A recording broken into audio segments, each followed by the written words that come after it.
ಅಧ್ಯಕ್ಷರೇ, ಅದಕ್ಕೆ ಇಂಥ ಒಂದು ಒಳ್ಳೆಯ ಯೋಜನೆಯನ್ನು ಏನು ನಮ್ಮ ಕೇಂದ್ರ ಸರ್ಕಾರ ಸನ್ಮಾನ್ಯ ನರೇಂದ್ರ ಮೋದಿ ಅವರು ಇವತ್ತೇನು ತಗೊಂಡು ಬಂದಿದ್ದಾರೆ, ಈ ಒಂದು Viksit Bharat guarantee for Rozgar and Ajeevika mission, ಈ ಒಂದು ಏನು ಕೇಂದ್ರ ಸರ್ಕಾರ ತಂದಿದೆ, ಇದನ್ನು ನಾನು ಕೇಂದ್ರ ಸರ್ಕಾರವನ್ನು ಅಭಿನಂದಿಸ್ತೇನೆ. ಈ ಯೋಜನೆ ಕರ್ನಾಟಕದಲ್ಲಿಯೂ ಸಮರ್ಪಕವಾಗಿ ಜಾರಿಯಾಗಲಿ.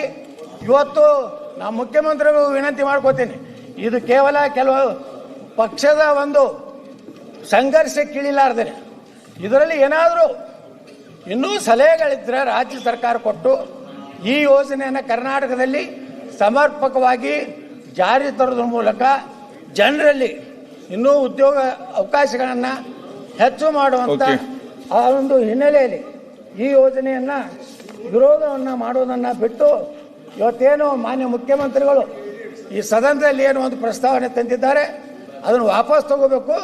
ಆ ವಾಪಸ್ ತಗೋದಿದ್ರೆ ನಾನು ಅದನ್ನು ವಿರೋಧ ಮಾಡ್ತೀನಿ ಅಂತ ಹೇಳಿ ನನಗೆ ಸಮಯ ಕೊಟ್ಟಿದ್ದಕ್ಕೆ ಧನ್ಯವಾದಗಳು ಹೇಳಿ ನಂಜೇಗೌಡ ಸ್ವಾಮಿ ವಿರೋಧ ಮಾಡಿ ತೆಗೆದುಬಿಟ್ಟವರಲ್ಲ. ನರೇಂದ್ರ ಸ್ವಾಮಿ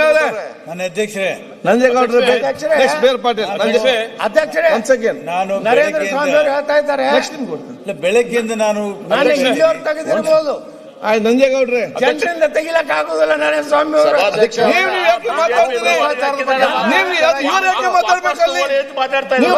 ಯಾಕೆ ಮಾತಾಡ್ಬೇಕು? ಕೂತ್ಕೊಳ್ಳಿ. ಎತ್ತಲ